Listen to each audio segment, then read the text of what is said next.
বন্ধুরা, আজকের বিষয়টা একটু সেনসিটিভ কিন্তু খুবই গুরুত্বপূর্ণ। মেয়েদের ভেতরে উত্তেজনার 5টি গোপন সংকেত। আমি এখানে কোনো অশ্লীল কিছু বলবো না।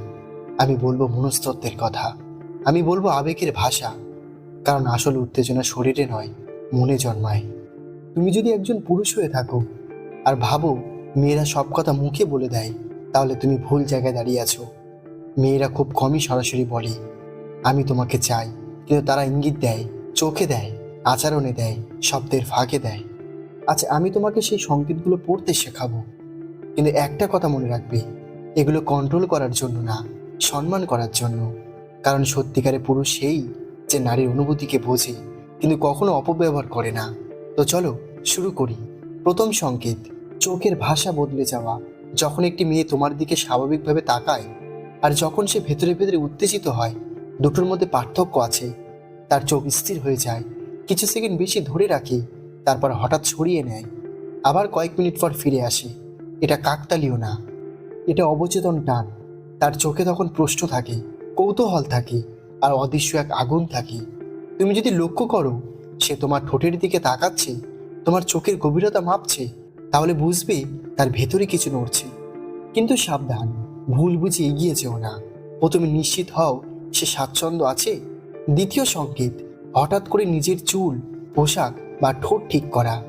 একটা মেয়ে যখন উত্তেজিত হয়, সে নিজের উপস্থিতি নিয়ে সচেতন হয়ে যায়।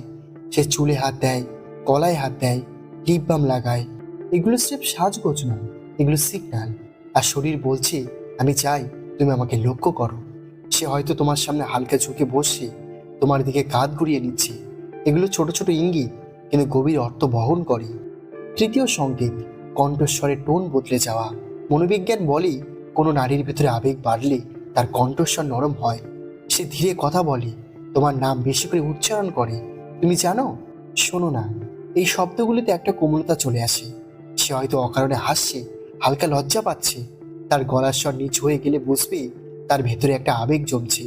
চতুর্থ সংকেত, শারীরিক দূরত্ব কমিয়ে আনা। সে হয়তো তোমার খুব কাছে দাঁড়াচ্ছে, তোমার পাশে বসলে কাঁধ ছুঁয়ে যাচ্ছে, কিন্তু সরছে না। সে পরীক্ষা করছে তুমি কেমন রিয়্যাক্ট করো। তার হাত হালকা ছুঁয়ে গেলে সে যদি হাত সরিয়ে না নেয়, বরং কয়েক সেকেন্ড ধরে রাখে, তাহলে বুঝবে সে স্বাচ্ছন্দ্য বোধ করছে। এই জায়গায় সবচেয়ে বড় পরীক্ষা তোমার। তুমি যদি লোভী হও তাহলে সব নষ্ট করবে। তুমি যদি ধৈর্য ধরো তাহলে সে তোমার প্রতি আরো আকৃষ্ট হবে। পঞ্চম সংকেত, ব্যক্তিগত প্রশ্ন করা। সে জানতে চাইবে তুমি কাকে পছন্দ করো, তোমার জীবনে কেউ আছে, তুমি সম্পর্কে কি ভাবো। এগুলো কৌতূহল নয়, শুধু এগুলো ইনভেস্টমেন্ট। সে তোমার জায়গা বুঝতে চাইছে, সে জানতে চাইছে সে তোমার জীবনে কোথায় দাঁড়াতে পারে। যখন একটি মেয়ে উত্তেজিত হয়, সে শুধু শরীর দিয়ে নয়, মন দিয়েও জড়িয়ে পড়ে। এখন শোনো আসল কথা। এই সংকেতগুলো জানার পর তোমার কাজ কি? কন্ট্রোল করা? ম্যানিপুলেট করা? না, তোমার কাজ নিজেকে উন্নত করা। কারণ উত্তেজনা ক্ষণস্থায়ী, কিন্তু সম্মান স্থায়ী। তুমি যদি নিজের ব্যক্তিত্ব গড়ে তোলো, নিজের লক্ষ্য পরিষ্কার রাখো, নিজেকে মূল্যবান করে তোলো, তাহলে শুধু উত্তেজনা না, ভালোবাসাও পাবে। আসক্তি কষ্টের কারণ, তাই কারো উত্তেজনাকে নিজের অহংকার বানিও না, বরং নিজেকে এমন বানাও যাতে সে তোমার পাশে নিরাপদ বোধ করে।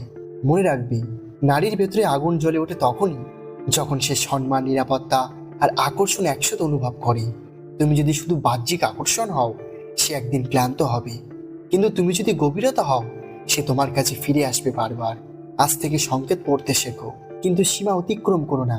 কারণ সত্যিকারের শক্তি আত্মসংযমী। যে পুরুষ নিজের ইমোশন কন্ট্রোল করতে পারে, সেই নারীর ইমোশন বোঝার যোগ্য। নিজেকে এমনভাবে গড়ে তোলো যাতে কেউ তোমার উপস্থিতিতে উত্তেজিত হওয়ার আগে তোমাকে সম্মান করতে শেখে।